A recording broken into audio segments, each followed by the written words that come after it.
Evil is a concept that has troubled human beings for thousands of years. From ancient myths to modern philosophy, people have tried to understand why humans commit acts of cruelty. Is evil something that only certain individuals, monsters, sociopaths, or villains are capable of?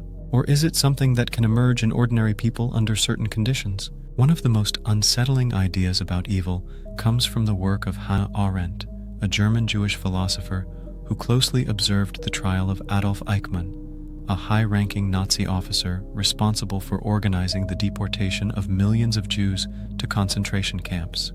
Arendt was struck by how ordinary Eichmann seemed. He was not a raging monster, nor a sadistic killer. Instead, he was a bureaucrat, a man who simply followed orders, carried out his job efficiently, and obeyed the system he was part of. This led Arendt to develop the concept of the banality of evil. She argued that great atrocities like the Holocaust are not always carried out by fanatical, bloodthirsty villains, but often by ordinary people who accept evil as part of their duty. These individuals do not necessarily act out of hatred, but out of blind obedience, career ambition, or a desire to fit into the system. This idea forces us to ask some very difficult questions. How do normal people become involved in horrific acts? Is evil something that exists inside certain individuals? Or is it something that can be shaped by society? If ordinary individuals can commit atrocities, could any of us be capable of such acts under the right or wrong conditions? What is evil? To truly understand how ordinary people commit atrocities, we first need to define evil. The meaning of evil has changed over time and depends on who is defining it, like philosophers, religious thinkers, psychologists, or historians. For most of human history, evil was seen as something external to human beings, something that came from demons, gods, or supernatural forces. In many religions, evil is viewed through different lenses, such as the influence of Satan and rebellion against divine order in Christianity, ignorance and desire in Buddhism, a test of free will in Islam, and the actions of gods in ancient Greek mythology. In these traditions, evil was often associated with supernatural forces, not human nature itself. Over time, philosophers had different views on evil. Plato thought evil came from ignorance, and that with wisdom people would choose good. Thomas Hobbes believed humans are naturally selfish and violent and need strong authority to maintain order. Jean-Jacques Rousseau argued that people are inherently good, but society corrupts them, causing evil through social structures like greed and power struggles. Psychologists today try to understand evil by studying how social pressure, obedience, and group dynamics can lead people to do terrible things. For example, Stanley Milgram's obedience experiment showed that ordinary people could harm others if ordered by an authority figure. Philip Zimbardo's Stanford prison experiment demonstrated that people's behavior can change drastically based on the roles they are given, with guards becoming abusive and prisoners becoming submissive. Another phenomenon, the bystander effect, shows that people are less likely to help someone in distress if others are present, assuming that someone else will step in. This explains why people sometimes stand by while bad things happen. This explains that evil is not necessarily about personality or character, but about the environment and social pressures people experience. One of the most shocking historical cases of ordinary people committing evil acts was the Holocaust, the systematic murder of 6 million Jews by Nazi Germany. Many people expected that those responsible would be monsters, psychopaths, or fanatics. Instead, when Adolf Eichmann was captured and put on trial in 1961, people were stunned by how normal he seemed. Hannah Arendt, a philosopher who covered the trial, expected to see a ruthless, cruel man who took pleasure in killing, but instead, she saw a boring, emotionless bureaucrat who insisted that he was just following orders. He did not show deep hatred for Jews or any personal evil motives. Instead, he seemed more concerned with efficiency and logistics, making sure that train schedules were followed and that deportations were properly organized. This led Arendt to argue that evil is not always driven by passion, hatred, or cruelty. Instead, it can come from mindless obedience, routine, and a lack of moral reflection. People like Eichmann did not see themselves as evil because they were simply doing their jobs, following orders, and fitting into a larger system.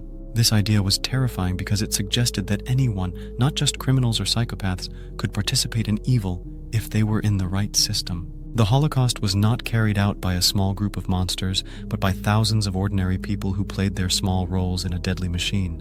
Why studying the banality of evil is important? Understanding the banality of evil is not just about looking at history. It is about preventing future atrocities. This concept teaches us that evil does not always come from obviously evil people. Many people who participate in atrocities are ordinary individuals shaped by their environment. Obedience and social pressure can make people commit terrible acts. If people are taught to follow authority blindly, they may not question their actions. Society can normalize cruelty. When dehumanization becomes routine, people stop seeing others as individuals and start seeing them as problems to be solved. It can happen anywhere. While the Holocaust is one example, similar patterns have been seen in Rwanda in 1994, Bosnia 1990s, Abu Ghraib in 2003, and even in corporate and government systems where people ignore unethical practices. By studying this, we can learn to recognize warning signs, resist blind obedience, and promote moral courage. The banality of evil is a warning. It tells us that history can repeat itself unless people stay aware, question authority, and stand up for what is right. For thousands of years, philosophers have debated the nature of good and evil. Are people naturally good, or do they need laws and rules to keep them from harming each other? Does evil come from within us, or does it come from outside forces like society, culture, and power? Is morality something objective and universal, or does it change depending on a person's experiences and surroundings? Some of the most influential thinkers in Western philosophy, Plato, Thomas Hobbes, and Jean-Jacques Rousseau, each had different answers to these questions. Their ideas have shaped how we think about human nature, morality, and society. Imagine a group of people who have lived their entire lives inside a dark cave. They are chained in place, unable to turn their heads, only able to stare at the wall in front of them. Behind them, a fire burns, casting shadows on the wall. They believe these shadows are reality. They do not know that real objects and people exist outside the cave. This is Plato's Allegory of the Cave. It is one of the most powerful metaphors in philosophy about how people perceive truth, morality, and reality. Plato argued that most people live in ignorance. The prisoners in the cave represent ordinary people who only see a limited version of reality. They believe what they see, the shadows, without questioning whether there is more to the world. True knowledge requires questioning what we see. If one prisoner were freed and left the cave, he would be blinded by the light at first, but eventually, he would see the real world. This represents the journey of education and enlightenment. The search for truth is difficult. If the freed prisoner returned to the cave and tried to tell the others about the outside world, they would mock him or even kill him. This shows that people resist ideas that challenge their beliefs. How does this relate to good and evil? Plato believed that evil comes from ignorance. People do bad things not because they are naturally evil, but because they do not understand what is truly good. A person raised in a corrupt society, or one who is misled by propaganda, might believe that evil actions are acceptable because they have never seen the light of truth. For example, many people in history have participated in genocide, slavery, and oppression because they were taught that these things were normal or necessary.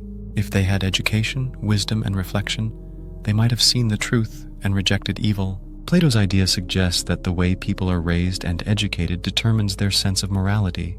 If someone is never exposed to critical thinking and deeper truths, they may live their whole lives believing that evil is good, just like the prisoners who only saw shadows.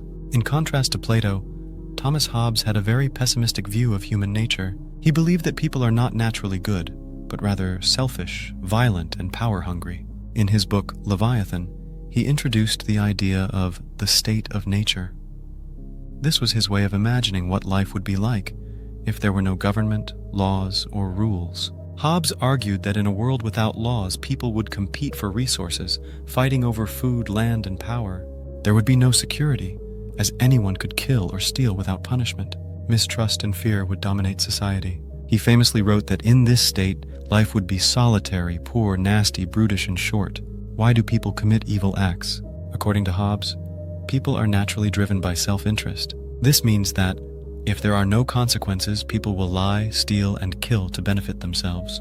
Power and fear are the main forces that keep people from harming each other. For example, in times of war, when governments collapse and laws break down, people often resort to violence, looting, and survival instincts, just like in Hobbes' state of nature.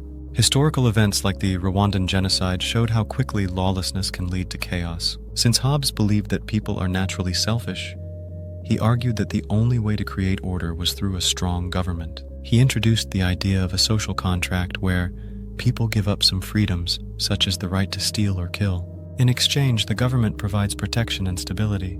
The government must be strong and strict to prevent people from falling back into the state of nature. And how does this relate to good and evil? Hobbes' ideas explain that evil is natural. It exists in everyone, and it must be controlled through laws, punishment, and power. If people are left unchecked, they will harm others to benefit themselves. His ideas still influence modern debates about crime and punishment. Should governments focus on strict laws and harsh punishments, or should they try to educate and rehabilitate criminals? How much power should governments have to limit freedoms in order to keep society stable? However, Jean-Jacques Rousseau disagreed completely with Hobbes. He believed that people are naturally good, but society corrupts them. Rousseau argued that in a state of nature, people are peaceful, kind, and cooperative. They live in harmony with nature. There is no greed, war, or oppression. He believed that evil comes from civilization. People start comparing themselves to others and wanting power and wealth. Some people become rich and powerful, while others are left behind. Leaders manipulate people for their own gain. He also introduced the idea of the noble savage, which means that people in their natural state are pure and uncorrupted. He admired indigenous tribes, believing they lived in more equal and just societies before European colonization introduced greed and oppression. According to him, evil is not something we are born with. It is taught to us by the corrupting influence of society. If people grow up in a just, fair, and kind society, they will be good. If people grow up in greedy, power-hungry systems, they will learn to be selfish and cruel. His ideas still influence modern debates. Does crime happen because people are naturally bad or because they grew up in unfair conditions? Should schools focus on discipline and strict rules, like Hobbes, or should they nurture creativity and kindness, like Rousseau? For as long as humans have existed, they have searched for answers to the problem of evil. Why do people suffer? Why do some individuals commit horrible acts? If there is a just and powerful God, why does evil exist at all? Religions and mythologies have tried to explain the origins of evil, its role in human life, and how people should respond to it. Some traditions see evil as rebellion and ambition, others as ignorance and bad choices, while some wrestle with the question of why an all-powerful God would allow suffering. One of the most famous stories about the origin of evil comes from Christianity, the story of Lucifer's fall from heaven. This story has been used for centuries to explain how evil entered the world and why human beings struggle with sin. According to Christian tradition, before the world was created, Lucifer was one of the most powerful angels in heaven. He was known as the morning star, a being of incredible beauty and intelligence. However, instead of being satisfied with his high status, Lucifer became proud. He wanted to be equal to God. He refused to obey divine authority. He convinced other angels to rebel with him. This story has been used to explain why humans struggle with sin and temptation. Just like Lucifer, people can become too proud, believing they don't need to follow moral rules. People can become ambitious, seeking power at the expense of others. People can become rebellious, rejecting wisdom and making destructive choices. Christianity teaches that Lucifer tempts humans to follow his path, leading them toward evil. This is why in the Bible, Satan is called the father of lies and the great deceiver. For centuries, the story of Lucifer has shaped how Christians view morality and evil. It has been used to explain why people commit crimes and betray others. Justify harsh punishments for heretics and rebels. They are following Lucifer's rebellion. Warn against unchecked ambition and arrogance. Even in modern times, we still see this influence in how people talk about power-hungry leaders. Figures like Adolf Hitler, Stalin, and corrupt politicians are often described as Luciferian because of their pride, deception, and ruthless ambition. Unlike Christianity, which often views evil as rebellion against God, Hinduism and Buddhism see evil as the result of ignorance, desire, and bad choices. One of the most important ideas in Hinduism and Buddhism is karma, the belief that every action has consequences. Good actions lead to positive outcomes like happiness, success, and good rebirth. Bad actions lead to suffering like pain, hardship, and bad rebirth. People are responsible for their own fate. They cannot blame evil forces like Satan. This idea teaches that evil is not something external that tempts people. Instead, people suffer because of their own past actions. For example, if someone lies, cheats, and steals, they will eventually experience dishonesty, betrayal, or loss in return. If a leader rules with cruelty, they might be overthrown or live in fear of rebellion. If a person shows kindness, they will eventually receive kindness in return. Because of karma, Hinduism and Buddhism teach that evil is a cycle. People who do bad things create suffering, which leads to more bad actions and more suffering. People can break free from evil. Through wisdom, meditation, and self-awareness, individuals can rise above ignorance and desire. There is no devil figure. Instead of blaming Satan, these religions focus on self-improvement and breaking the cycle of suffering. This perspective is very different from Christianity because it sees evil as something that can be overcome through personal effort, rather than an outside force that must be resisted. The Holocaust, the mass murder of 6 million Jews by Nazi Germany, is one of the most disturbing examples of evil in human history. It raises a painful question. If God is all-powerful and just, why did he allow this to happen? Religious scholars have struggled with this question for centuries. This dilemma is known as the problem of evil. If God is all-powerful, he could stop evil. If God is all good, he would want to stop evil. But evil still exists. This contradiction has troubled theologians, especially after the Holocaust. Some possible explanations include free will defense, the test of faith, and divine mystery. God gave humans free will, so he does not interfere with their choices, even when they cause suffering. Some religious thinkers believe suffering tests human faith, making them stronger. Others argue that human beings cannot understand God's plan, and that suffering may have a greater purpose. Many Jewish theologians struggled to understand why God allowed his people to suffer so terribly. Some survivors lost faith in God completely. Some argue that God suffers alongside his people rather than preventing suffering. Instead of blaming God, some believe humans must take responsibility for stopping evil, ensuring such atrocities never happen again. Why do ordinary people obey authority, even when it means harming others? This is one of the most unsettling questions in human psychology. Throughout history, people have committed terrible acts, not because they were naturally evil, but because they were following orders. One of the most famous studies on obedience and human behavior was conducted by psychologist Stanley Milgram in 1961.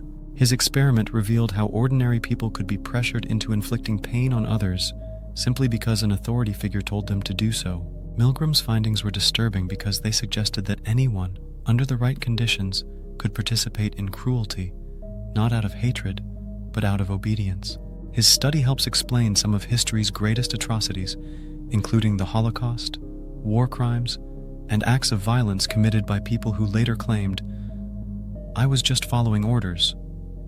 In the aftermath of World War II, the world was trying to understand how ordinary German citizens and soldiers had participated in the mass murder of 6 million Jews and millions of others during the Holocaust. Many of the Nazi officers on trial for war crimes defended themselves by saying, "I was just following orders." This raised an important question. Were these soldiers uniquely evil, or could anyone commit atrocities under the right conditions? Stanley Milgram, a professor at Yale University, wanted to test how far ordinary people would go in following orders, even when it meant harming someone else. Milgram recruited 40 male participants, aged 20 to 50, from different backgrounds. They were told that they were taking part in a study about learning and memory. Each participant was assigned the role of a teacher, while another person, who was actually an actor, was the learner. The teacher was instructed to give the learner electric shocks every time they answered a question incorrectly. The shock started at 15 volts, mild discomfort, and increased by 15 volts for each mistake, up to a deadly level of 450 volts. In reality, no real shocks were given. The learner was only pretending to be in pain. The participant, which here means the teacher could not see the learner, but they could hear their reactions. As the shocks increased, the learner grunted and complained at 75 volts, screamed in pain at 150 volts, begged to stop at 180 volts, stopped responding at 330 volts, making it seem as if they had passed out or died. The authority figure, a researcher in a white lab coat, simply told the teacher to continue, saying, "Please continue. The experiment requires you to continue. You have no choice but to go on." The key question was, would the teacher obey the researcher and continue administering shocks, even when they believed they were causing real harm? The results shocked even Milgram himself. 65%, 26 out of 40, of participants went all the way to 450 volts, a level that could have been fatal if the shocks were real. 100% of participants went up to at least 300 volts, despite the learner's screams. Many participants showed signs of extreme stress, sweating, trembling, and nervous laughter, but they still obeyed. So why do they obey? Milgram's study revealed two major psychological mechanisms that explain why people obey authority, even when their actions cause harm. People obey authority figures even when their actions cause harm. The presence of an authority figure, the researcher in the white lab coat, made participants feel that they had to obey, no matter what. And the diffusion of responsibility makes people feel less guilty. They assumed that the authority figure knew best. They felt pressure to follow the rules of the experiment. They did not want to disobey or question authority. This explains why soldiers, police officers, and workers in authoritarian systems often follow immoral orders without questioning them. They believe they are not responsible because they are simply carrying out instructions from someone in power. During the Nuremberg trials, many Nazi officials and concentration camp guards claimed that they were just following orders.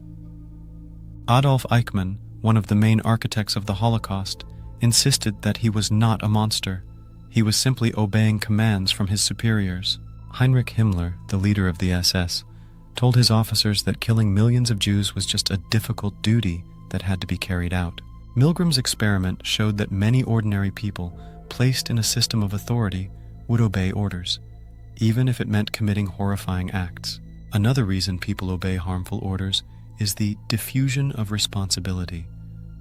This means that when someone is following orders, they do not feel personally responsible for their actions. Instead, they see themselves as just a small part of a larger system. In Milgram's experiment, the participants were told that the researcher was responsible for the experiment. Because they were not the ones giving the orders, they felt less guilt. They saw themselves as just helpers, rather than decision makers. One of the most infamous examples of diffusion of responsibility happened during the Vietnam War, when U.S. soldiers massacred an entire village of unarmed civilians in My Lai, Vietnam. Over 500 men, women, and children were killed. Many were tortured before being executed. The soldiers later claimed that they were just following orders from their commander. This case, like Milgram's experiment, shows how people shift responsibility to authority figures, making it easier to commit acts they would normally consider wrong. Milgram's experiment teaches us a terrifying truth. Most people will obey authority, even when it goes against their moral beliefs. This has huge consequences for society, politics, and human rights. It explains why people participate in genocide, like the Holocaust, Rwandan genocide, and Armenian genocide. Why do workers in unethical companies follow corrupt policies? And why do police officers and soldiers carry out brutal actions? However, Milgram's study also shows that not everyone obeys. About 35% of participants refuse to continue at some point. This means that people can resist authority, but it requires moral courage. Milgram's research forces us to ask, would I have obeyed? It is easy to believe that we would stand up to authority and refuse to follow immoral orders. However, history and psychology suggest that many of us would obey, just like Milgram's participants did. The only way to prevent future atrocities is to educate people about the dangers of blind obedience, teach critical thinking and moral responsibility, and encourage individuals to question authority when necessary. By understanding the psychology of obedience, we can recognize the warning signs of authoritarianism and systemic evil, and hopefully find the courage to resist it. What happens when ordinary people are placed in positions of power over others? Do they remain the same individuals they were before, or do they change based on their roles? In 1971, psychologist Philip Zimbardo conducted one of the most famous and disturbing studies in psychology, the Stanford prison experiment. This study revealed that power, authority, and social roles can drastically alter human behavior, sometimes turning normal individuals into oppressors and victims within days. The experiment provides a chilling insight into how systems of power and control shape human actions, explaining not only the horrors of prison abuse, but also the behavior of soldiers, police officers, and even ordinary workers in authoritarian environments. To understand why good people can become cruel under the right conditions, we must explore how Zimbardo's experiment worked, what it revealed, and how it connects to real-life events like the abuses at Abu Ghraib prison in 2003. Zimbardo, a professor at Stanford University, wanted to study the psychological effects of perceived power. He was particularly interested in prisons, environments where people are divided into two groups: guards, who have power, and prisoners, who are powerless. He wanted to know, do people become cruel because they are naturally bad, or does power itself change them? At the time, there were reports of violence, corruption, and abuse in American prisons. Zimbardo hoped his research could help explain why prison guards often mistreated prisoners and how systems of authority influenced behavior. To simulate a prison environment, Zimbardo and his team converted the basement of Stanford University's psychology building into a mock prison, selected 24 male college students who had no history of mental illness or violent behavior, randomly assigned them to be either guards or prisoners, gave guards uniforms, sunglasses, batons, and total control over the prison, gave prisoners plain uniforms and numbers instead of names, stripping them of individuality. The experiment was supposed to last 2 weeks, but it was cut short after just 6 days due to the shocking psychological effects it had on participants. One of the most shocking results of the experiment was how fast participants changed once they were assigned their roles. The guards immediately began to enforce strict rules and punish prisoners for minor infractions. The prisoners became passive and fearful, accepting the abuse without resistance. Even Zimbardo himself, acting as the prison superintendent, became absorbed in the role, failing to notice how unethical the situation had become. This showed that people do not simply act their roles, they internalize them, changing their identity and moral compass to fit their new position. Within a few days, the guards' behavior became disturbingly cruel. They humiliated prisoners, making them do push-ups, cleaning toilets with bare hands, and standing for hours without sleep. Some guards invented sadistic punishments, such as taking away food or forcing prisoners to strip naked. Prisoners broke down mentally. Some had emotional breakdowns, cried uncontrollably, or even refused to eat. Even though the guards knew this was just an experiment, they acted as if their power was real, enjoying the ability to control and dominate others. Why did the guards become cruel? Zimbardo identified several psychological factors that explain this shift in behavior. De-individuation, losing personal identity. The guards wore sunglasses and uniforms, which made them feel anonymous and less responsible for their actions. This mirrors how real-life soldiers, riot police, or prison guards in uniform often feel disconnected from their actions. Dehumanization, stripping others of their humanity. The prisoners were given numbers instead of names, reducing them to objects rather than individuals. This made it easier for the guards to mistreat them without guilt, just as soldiers or police officers might view enemy combatants as targets rather than people.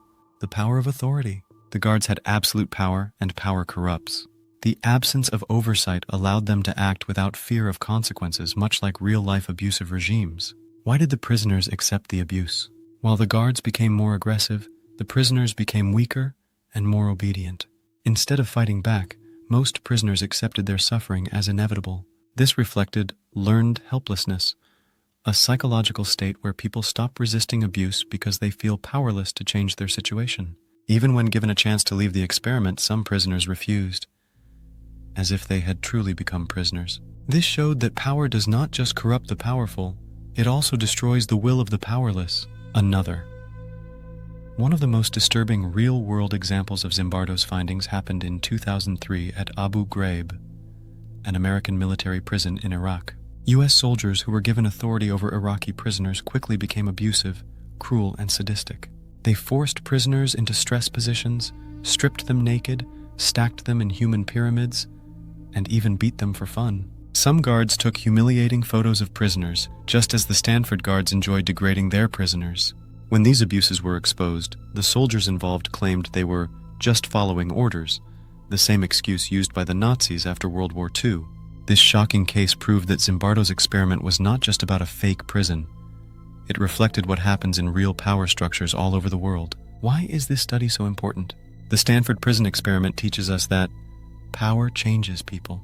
Even kind, normal individuals can become cruel when given unchecked authority. Systems create evil, not just individuals. The guards were not bad people before the experiment, but the environment shaped their behavior. This explains why police officers, soldiers, and government workers sometimes follow unethical orders. The powerless can become submissive and accept oppression. People in weak positions often lose the will to resist, accepting suffering rather than fighting back. The same patterns have been seen in real-life prisons, military camps, and oppressive governments. So can we prevent the abuse of power? Zimbardo's study forces us to ask an uncomfortable question. Would I have acted differently if I were in that situation? The reality is that most people believe they are good, but under the right conditions, they may abuse power if given authority, accept mistreatment if placed in a weak position, follow the system rather than question it. Understanding how power shapes human behavior is the first step to preventing future abuses. If we recognize the warning signs, blind obedience, dehumanization, and unchecked authority, we can build fairer, more just systems that prevent ordinary people from becoming either oppressors or victims. Evil is often imagined as something dramatic and obvious, a raging tyrant, a bloodthirsty killer, or a monster without a conscience. But one of the most disturbing truths in history is that evil does not always appear in the form of violent men with weapons. Sometimes it looks like a man in an office, filling out paperwork, making calculations, and efficiently following orders. The Holocaust, the mass murder of 6 million Jews and millions of others by Nazi Germany, was not carried out by a handful of sadistic killers. It was executed by an entire system, a vast machine of bureaucracy, where thousands of ordinary men and women played small roles, organizing, transporting, and murdering millions, often without ever pulling a trigger themselves. One of the most unsettling examples of this was Adolf Eichmann, a seemingly ordinary bureaucrat who played a central role in the Holocaust. His story forces us to confront an uncomfortable question. How can an ordinary person, without hatred or cruelty, participate in mass murder simply by doing their job? So who was Adolf Eichmann? Adolf Eichmann was not a charismatic dictator or a violent executioner.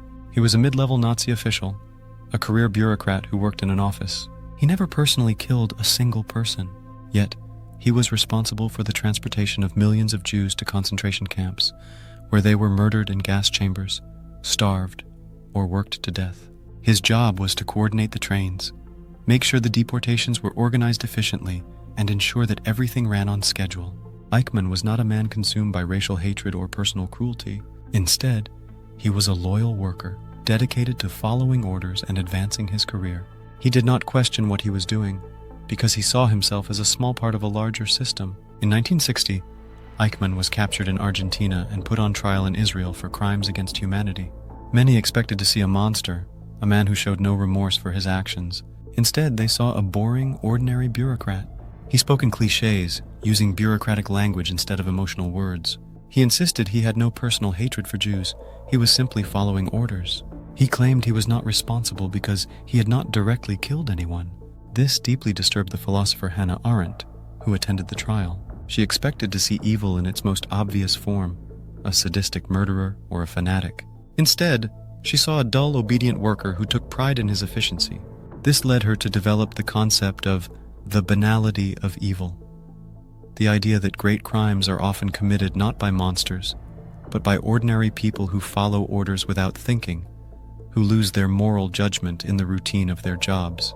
Why was Eichmann so dangerous? He was not a passionate ideologue, but a man who believed in rules, efficiency, and duty. He never questioned the morality of his work because he did not personally kill anyone. He only organized things. He was a cog in the machine, proving that mass murder does not require individual cruelty, only a system where no one questions their role. Eichmann was not unique. Thousands of men and women worked as clerks, train schedulers, and administrators in the Nazi system, never seeing themselves as killers, yet enabling genocide on an unimaginable scale. The Holocaust was not a spontaneous act of hatred. It was a carefully planned operation, designed with cold precision by bureaucrats and military officials. One of the most horrifying moments in this process was the Wannsee Conference. What happened at the Wannsee Conference? 15 high-ranking Nazi officials met to discuss the final solution, the plan to exterminate the Jewish population of Europe. The meeting was led by Reinhard Heydrich, a senior SS officer, with Eichmann serving as the chief organizer. The discussion was not about whether to kill the Jews, but how to do it more efficiently. The meeting lasted only 90 minutes.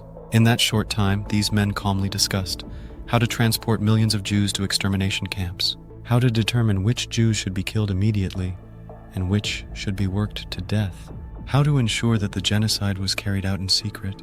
They spoke in bureaucratic language, using sterile, emotionless terms like evacuation, which meant mass murder, and special treatment, which meant execution. There was no moral debate, no expressions of doubt or hesitation, just cold efficiency, as if they were planning a construction project. How Nazi propaganda dehumanized Jews, creating moral distance? One of the key reasons that ordinary people participated in the Holocaust without hesitation was propaganda. The psychological tools used by the Nazi regime to make mass murder seem acceptable. Propaganda turned Jews into enemies of the state.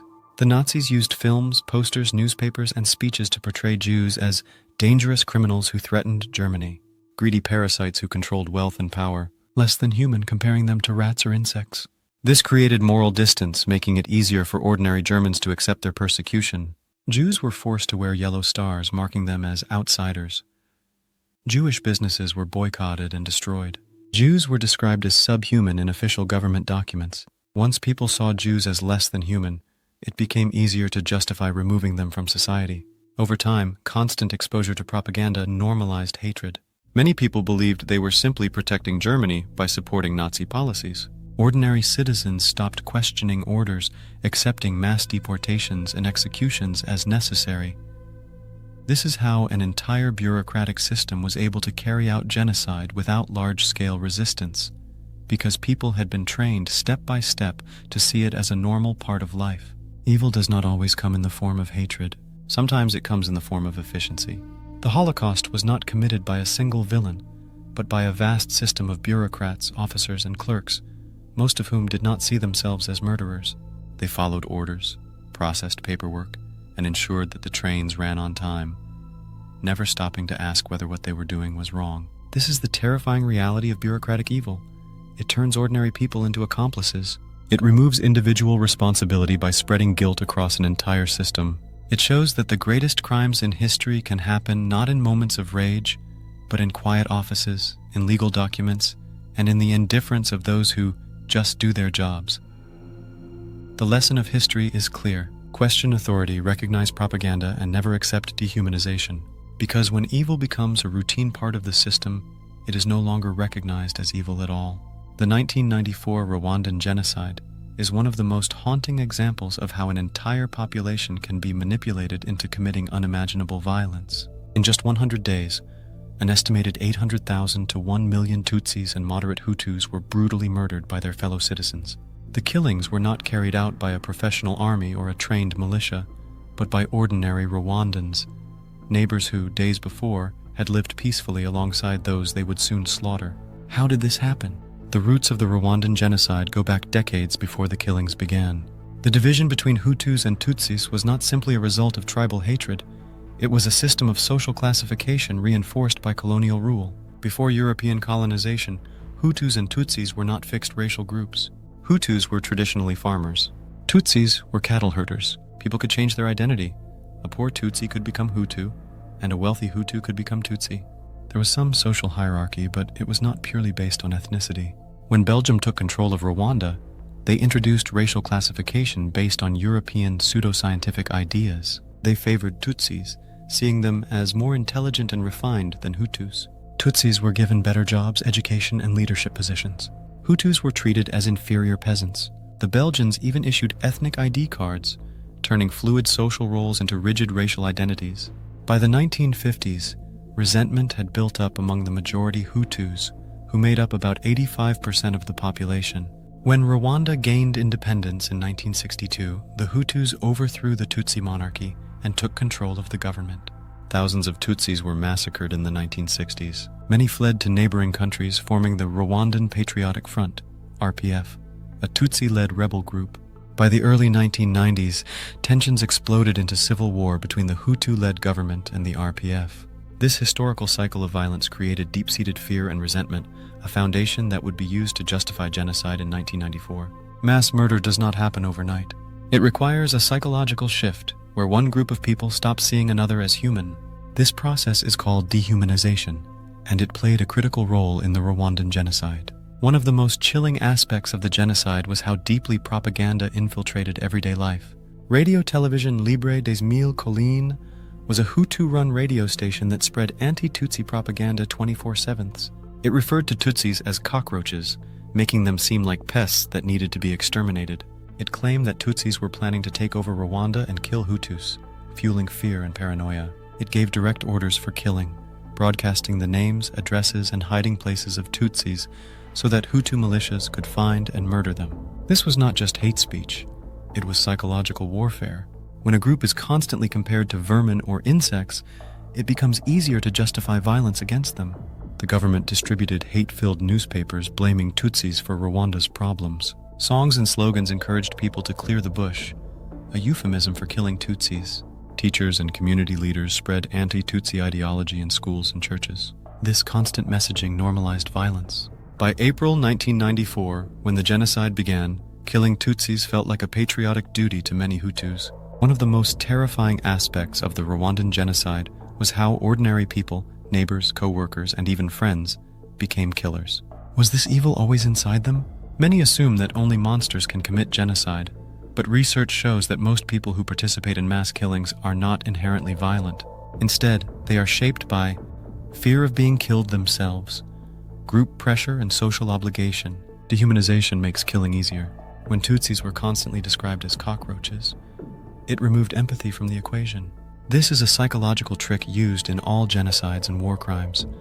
When the enemy is seen as less than human, normal moral rules no longer apply. Ordinary people turned killers. Farmers used machetes to slaughter their neighbors. Teachers murdered their students. Doctors betrayed patients to death squads. Priests and nuns helped execute Tutsis hiding in churches. This was not an army of trained soldiers. It was ordinary citizens who had been conditioned to kill. The lesson of Rwanda is not just about the past. It is a warning for the future. When leaders spread propaganda, we must recognize its dangers. When a society becomes divided, we must challenge the voices that promote hate. When fear and violence become normalized, we must have the courage to resist. Because history shows that the difference between an ordinary person and a killer is often much smaller than we would like to believe. One of the most effective ways to normalize evil is through dehumanization, the process of stripping individuals or groups of their human identity so that harming them feels acceptable. Humans naturally categorize others into us and them, forming in-groups and out-groups. While this instinct evolved for survival, it also makes people susceptible to viewing outsiders as enemies, threats, or even less than human. This process made it psychologically easier for ordinary people, neighbors, friends, even family members, to murder those they had once lived peacefully with. Dehumanization is not only seen in war and genocide, it also appears in smaller, controlled environments where people are given absolute power over others.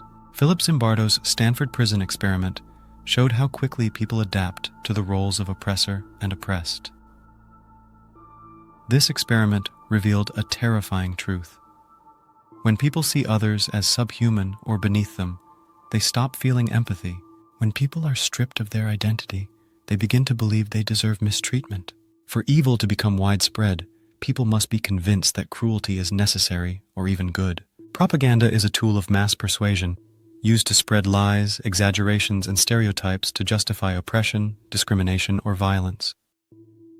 The Nazi regime used propaganda to justify the Holocaust by portraying Jews as parasites that drained Germany's economy, criminals who threatened society, vermin that needed to be exterminated. Films like The Eternal Jew compared Jews to rats and disease-carrying animals, making their mass extermination seem like a necessary act of cleansing rather than murder. This tactic was not unique to the Nazis. Throughout history, governments and leaders have used propaganda to turn entire populations against minority groups. Propaganda is not just a thing of the past. It is still used today to justify violence, discrimination, and exclusion. Politicians often blame immigrants for economic problems, just as the Nazis blamed Jews. Religious leaders frame certain communities as threats to national values. Media outlets spread exaggerated fears of crime, corruption, and outsider influence.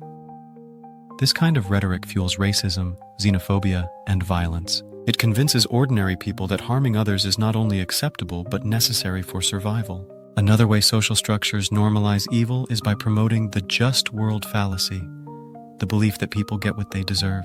This idea allows people to rationalize suffering, making them feel less responsible for helping victims. Why people believe victims deserved their suffering. Many people find it psychologically comforting to believe that poor people are poor because they are lazy. Crime victims must have done something wrong. Oppressed groups must have deserved their suffering. This belief helps people avoid guilt and maintain the illusion that the world is fair. But in reality, it prevents justice and allows evil to continue unchallenged. One of the most horrifying examples of the just world fallacy in action was the Tuskegee syphilis study. The U.S. government conducted an experiment on 600 African American men in Tuskegee, Alabama, without their consent. These men were infected with syphilis, but were never told or treated, even after a cure, penicillin, was discovered in 1947. Doctors and researchers justified their actions, claiming that these men were uneducated and that their suffering was necessary for medical research. This experiment was not conducted by sadistic individuals, but by highly educated scientists, doctors, and government officials. They did not see themselves as evil. They believed their actions were justified because they had been conditioned to see Black Americans as lesser beings whose suffering did not matter. This is how systemic evil thrives, not through hatred, but through indifference, rationalization, and ethical blindness. The most disturbing truth about socially normalized evil is that it does not require people to be violent, cruel, or even hateful. It only requires people to stop seeing others as human, believe that suffering is justified, and follow the system without questioning it. History has shown us how easily people can be manipulated into accepting, enabling, or participating in evil. But it has also shown us that resistance is possible. When people challenge propaganda, truth can emerge. When people reject dehumanization, empathy can be restored. When people question authority and social norms, injustice can be exposed. Evil thrives when it becomes normal. The only way to fight it is to never allow it to become normal in the first place. The internet was supposed to bring people together, breaking down barriers and allowing open communication across the world. Yet, alongside its many benefits, it has also created a darker space where cruelty flourishes in ways never before possible. Unlike in-person bullying, where people fear consequences and social judgment, cyberbullying allows people to attack others from behind a screen, often with complete anonymity. This has led to an increase in verbal abuse, threats, humiliation, and psychological torment, sometimes pushing victims to depression, self-harm, or even suicide. One of the key psychological explanations for this rise in online cruelty is the online disinhibition effect. The idea that people behave far more aggressively online than they would in real life. This concept is deeply connected to Zimbardo's theory of de-individuation, which explains how anonymity removes a person's sense of responsibility and morality, allowing them to act in ways they normally wouldn't. Imagine walking through a crowded city. You see a stranger drop their wallet. Would you take it? Probably not, because there are people watching and you might get caught. You have been taught that stealing is wrong and would feel guilty. You can see the victim's face and emotions, making it harder to harm them. Now imagine that you are alone in a dark room, with no cameras, no one watching, and no chance of being caught. Would your behavior change? This is what happens online. The internet removes face-to-face interactions, social accountability, and immediate consequences, making people more likely to engage in cruelty. The online disinhibition effect is a psychological phenomenon that explains why people behave more aggressively, rudely, or even violently on the internet than they would in real life. There are several reasons why this happens. One of major reason is anonymity. You can't see me, I can't see you. When people hide behind fake usernames or anonymous accounts, they feel invisible. This removes fear of consequences, making them more likely to be rude, aggressive, or even threatening. A person who would never insult someone in person might send death threats online, believing they will never be identified. Anonymous users on Twitter and Reddit are more likely to engage in hate speech than users posting under their real names. In real life, when we see someone cry, flinch, or look hurt, we feel empathy and guilt. But online, we don't see the reaction of the victim, making cruelty easier. This disconnects people from the real emotional consequences of their actions. Research has shown that cyberbullies often don't believe their words truly hurt because they don't witness the victim's pain. Online spaces allow large groups of people to attack a single individual. When many people participate in bullying, each individual feels less responsible. This creates a mob mentality, where cruelty spreads like wildfire. A celebrity might say something controversial, and within minutes, thousands of people flood their social media with insults and threats. These factors show how the internet removes social safeguards that usually prevent cruelty, creating an environment where normal people can become cold, ruthless, and even sadistic. The psychological changes that happen online, loss of identity, reduced empathy, and increased aggression, are deeply connected to Zimbardo's theory of de-individuation. What is de-individuation? De-individuation is the psychological process where people lose their sense of individuality and responsibility, making them more likely to act in extreme or violent ways. This happens when they are part of a group, feel anonymous, or believe they won't face consequences. Psychologist Philip Zimbardo's famous Stanford prison experiment showed how ordinary people can become cruel when they lose their sense of self. Participants assigned as guards quickly became abusive, humiliating prisoners simply because they were given power and anonymity. The guards wore sunglasses and uniforms, which made them feel less like individuals and more like part of a system.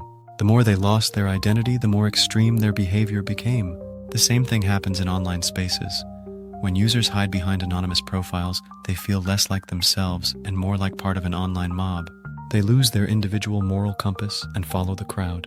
The result is cyberbullying, online harassment, and extreme behavior that would not happen in face-to-face interactions. A 14-year-old girl might post a selfie online, and within minutes, dozens of people insult her appearance. Each bully feels no guilt because they believe they are just one voice among many.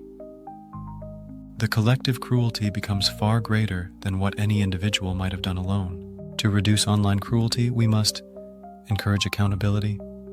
Social media companies should limit anonymity for harmful behavior. We must promote digital empathy, educating people about the real emotional impact of online harassment. Challenge online mob behavior, recognizing when a group is attacking someone unfairly and choosing to step back. Because in the end, the internet does not make people cruel. It only reveals how easily cruelty can emerge when people feel unaccountable. In an ideal world, the internet would be a place of open discussion, where people from different backgrounds share ideas, learn from each other, and grow intellectually. But in reality, the internet has divided people into isolated groups, reinforcing their beliefs and shielding them from opposing viewpoints. This is what is known as an echo chamber, a space where people only hear opinions that confirm what they already believe. In these digital environments, falsehoods can become truth, enemies can be invented, and ordinary individuals can be slowly drawn into extremist ideologies. One of the most dangerous consequences of online echo chambers is radicalization, the process by which people adopt extreme beliefs, often leading to violence or terrorism. Groups like ISIS have exploited this online phenomenon, using digital platforms to recruit followers, spread propaganda, and create an alternative reality where violence seems justified. An echo chamber is an environment, either online or offline, where people are only exposed to information that reinforces their existing beliefs. Instead of open debate, people in echo chambers only hear what they want to hear. Opposing views are filtered out, so people start believing that their way of thinking is the only truth. Over time, echo chambers create a distorted reality, where facts are replaced by propaganda, conspiracy theories, or extremist ideologies. Why do echo chambers form online? The internet was supposed to provide access to a wide variety of perspectives, but in reality, it divides people into ideological bubbles. This happens because of social media algorithms. The invisible gatekeepers platforms like Facebook, YouTube, and Twitter use algorithms to show users content that aligns with their past behavior. If a person watches one video about an extreme ideology, the platform suggests similar videos, pushing them further into that worldview. Over time, the person only sees one perspective, reinforcing their radical beliefs. A person interested in conspiracy theories might watch one video about government corruption. YouTube's algorithm might then recommend videos about secret elites controlling the world, leading them deeper into extremist content. Many people find support and validation in online communities that share their beliefs. These groups create an us versus them mindset, where outsiders are seen as enemies. The more time someone spends in these spaces, the more they adopt extreme ideas as normal. Many online far-right and jihadist groups recruit members by providing a sense of belonging and purpose to those who feel lost or disconnected from society. Humans naturally seek groups that make them feel accepted. Leaving an echo chamber means challenging one's beliefs, which can feel uncomfortable or even dangerous. People who question the group's ideology are often attacked, excluded, or shamed, making it harder to escape. Radicalization does not happen overnight. It is a slow and gradual process where individuals move from moderate beliefs to extreme views. There are 4 main stages of online radicalization. Step 1. Exposure to extremist content. A person may accidentally come across extremist content through social media, online forums, or video recommendations. This content often plays on existing frustrations, such as economic struggles, political dissatisfaction, or feelings of alienation. A teenager feeling isolated might stumble upon anti-government or anti-Western content, which validates their anger. Step 2. Deepening beliefs and isolation from other views. As the person consumes more content, they become convinced that mainstream society is lying to them. They disconnect from friends and family who challenge their new worldview.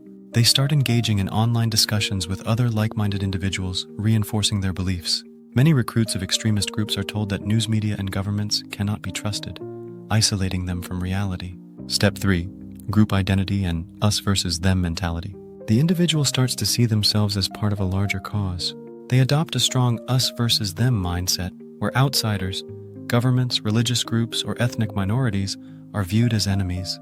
The group gives them a sense of purpose and belonging, making it even harder to leave.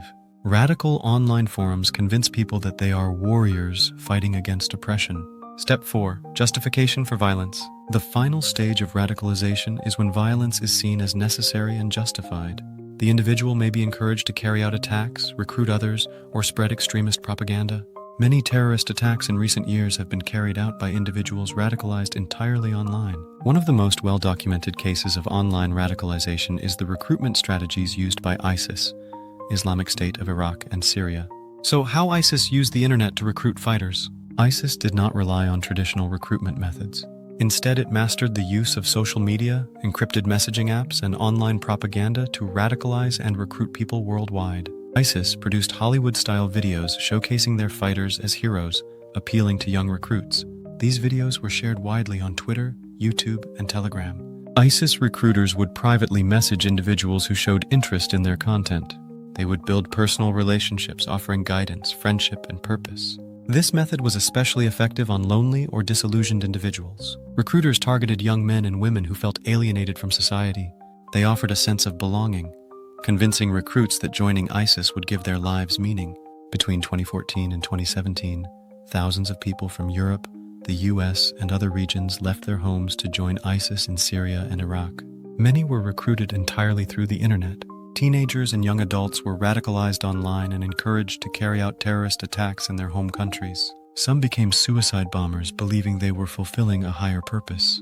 Many who joined ISIS later regretted it, realizing they had been manipulated. This case study proves the power of echo chambers and radicalization, showing how the internet can be used as a tool to transform ordinary individuals into extremists.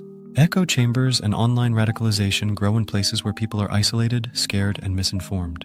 To stop this, we need to promote media literacy by teaching people how to spot propaganda and manipulative content. Encouraging open discussions can help break echo chambers by exposing people to different perspectives. It is also important to identify individuals who are at risk early on. Families and communities should intervene when someone starts showing signs of radicalization. Regulating online extremist content is another crucial step. Tech companies must take responsibility for removing extremist propaganda. If we don't address these issues, echo chambers will keep creating new radicals, showing that the most dangerous weapon today is not a gun, but an idea that is repeated, reinforced, and left unchallenged. When evil becomes normal, when entire societies accept cruelty, and when injustice is woven into the fabric of everyday life, why do some people resist while others stay silent? History is full of moments where the majority stood by, whether out of fear, obedience, or indifference. But there have always been those who stood up, spoke out, and risked everything to resist oppression. These individuals, the heroic minority, often face isolation, persecution, or even death for their defiance. What makes them different? Why do some people choose to risk their lives for what is right, while others conform? Throughout history, most people have followed the crowd, even when they knew something was wrong. But a small number of individuals have always chosen to resist. Psychologists have identified several key traits that make dissent possible. First, people who resist oppression often have a strong moral compass. They have a deep sense of right and wrong that isn't easily influenced by social pressure. Second, resistors tend to have independence of thought. They think critically instead of blindly accepting authority. They are willing to question propaganda, challenge the system, and see beyond the lies. Oskar Schindler is a good example. He started as a businessman who benefited from Nazi policies, but he saw the reality of genocide and chose to act against it.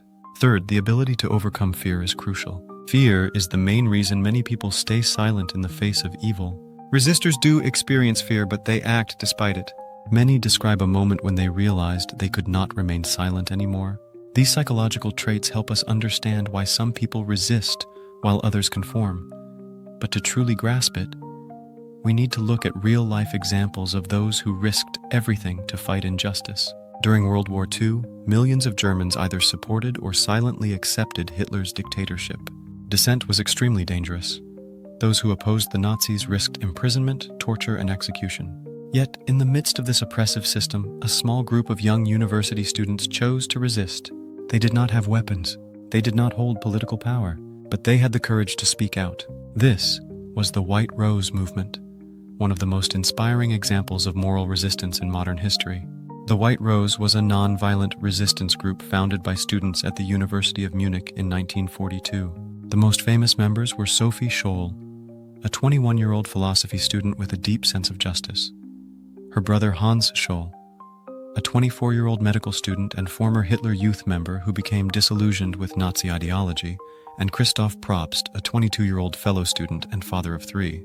The group's primary method of resistance was distributing pamphlets that exposed Nazi crimes and encouraged Germans to reject the regime.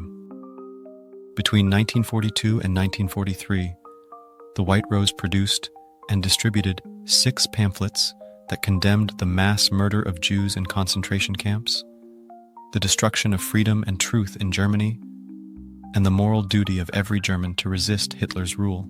One pamphlet read, "Every human being is entitled to a government that respects freedom and dignity.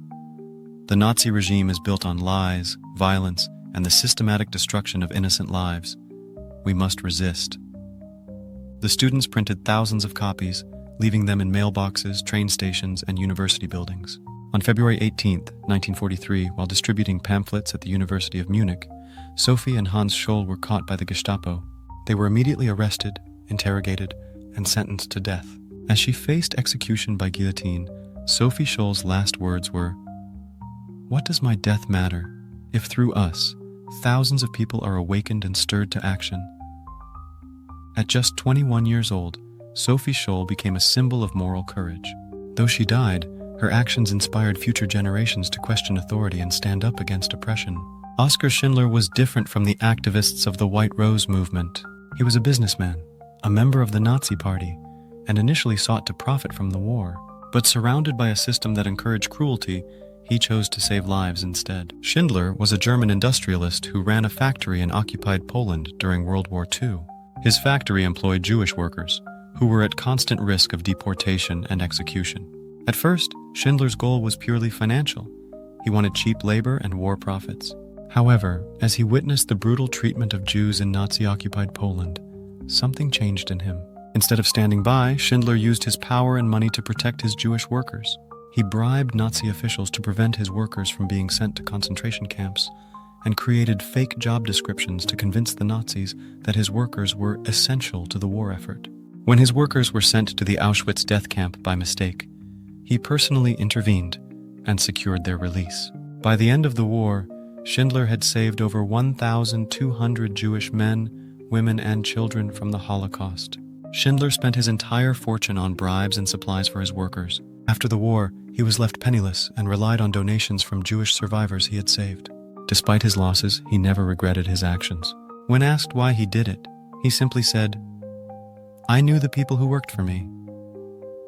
When you know people, you have to act. The stories of Sophie Scholl and Oskar Schindler remind us of an essential truth. Evil only succeeds when good people stay silent. Sophie Scholl had no power, no weapons, and no army, but she had words, courage, and a moral conviction that cost her life, but inspired thousands. Oskar Schindler was a man shaped by privilege and self-interest, but he chose to risk everything for the lives of strangers. Why do some people resist while others conform? The psychology of dissent shows us that resistance is a choice, even in the darkest times. Some people choose comfort, others choose truth. Some people justify injustice, others fight against it. Some people say, "What can I do?" Others say, "I must try." History proves that one voice, one act of defiance, and one moment of courage can change the world. The question is, when the moment comes, will we have the courage to stand? Why do so many people remain silent in the face of injustice? And more importantly, how can we prevent this from happening again? The answer lies in moral courage, the ability to stand up for what is right, even when it is difficult or dangerous. But moral courage does not come naturally. It must be taught, nurtured, and practiced. Education plays a crucial role in developing the critical thinking skills needed to recognize manipulation and injustice. It also helps people overcome psychological barriers like the bystander effect, which often prevents them from taking action. Evil is rarely obvious. It does not always arrive in the form of an outright dictator or a violent mob. More often, it comes quietly, disguised as necessity, progress, or even morality. Most people do not wake up one day and decide to participate in cruelty. Instead, they are gradually conditioned by propaganda, misinformation, and social pressure until they begin to accept, justify, or ignore evil acts. This is why education in critical thinking is essential. It helps people recognize when they are being manipulated and resist efforts to normalize injustice. So what is critical thinking? Critical thinking is the ability to question information rather than blindly accept it. Recognize logical fallacies and emotional manipulation. Consider different perspectives before forming an opinion. Identify biases in media, politics, and social systems. Without these skills, people are easily influenced by propaganda, making them more likely to accept discrimination, violence, or authoritarian control as necessary or justified. A well-educated person is less likely to be manipulated because they recognize propaganda techniques and question biased information. Seek out multiple sources before forming opinions. Develop moral reasoning, making it harder for them to accept cruelty. After World War II, Germany made Holocaust education mandatory. By teaching future generations about past atrocities, they reduced the risk of history repeating itself. Unlike many occupied countries, Denmark actively resisted Nazi orders to deport Jews.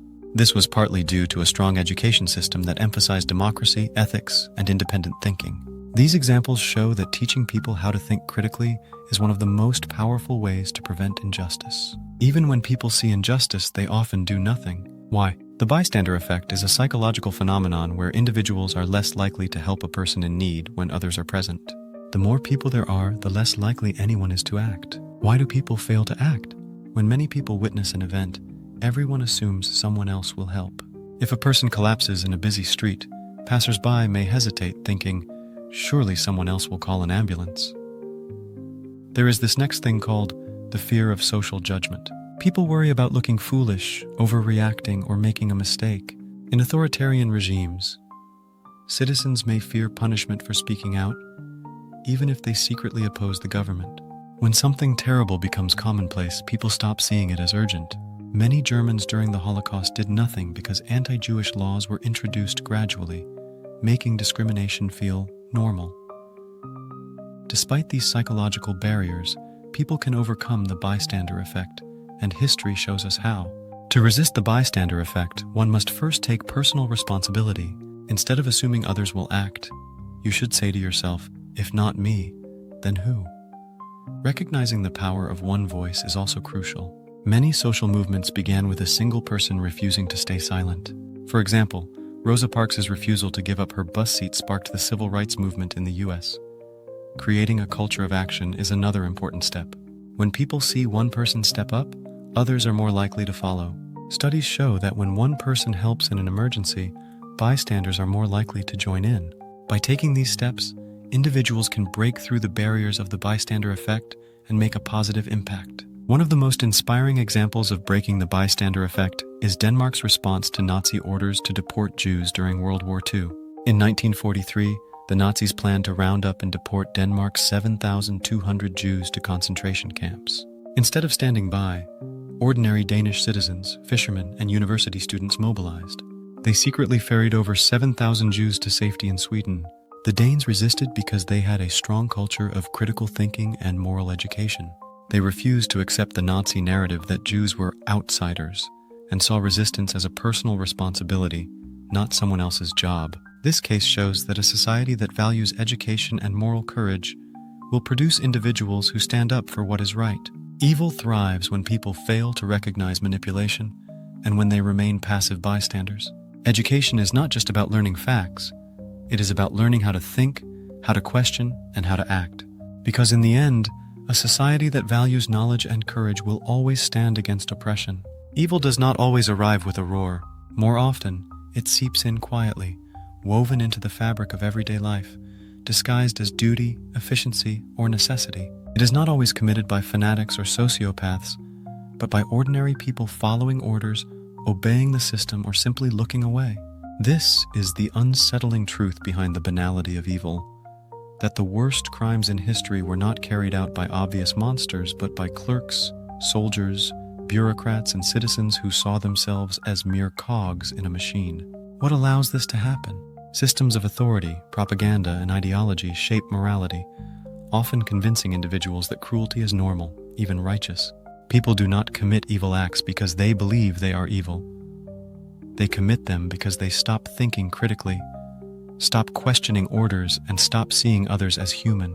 But if history has shown us how easily people can become complicit in injustice, it has also shown us how they can resist. The antidote to the banality of evil lies in awareness, education, and moral courage. Awareness ensures that we recognize manipulation before it takes hold. Education gives us the tools to challenge propaganda, question authority, and think independently. Moral courage gives us the strength to stand up, even when we stand alone. We must never assume that we are immune to the forces that have shaped history's darkest moments. The same psychology that turned ordinary Germans into Nazis, ordinary Rwandans into killers, and ordinary guards into abusers still exists in human nature today. The true test of a society is whether it teaches its people to resist these forces, to recognize injustice, reject dehumanization, and refuse to be silent in the face of wrongdoing. Because in the end, evil does not need monsters to survive. It only needs good people to do nothing.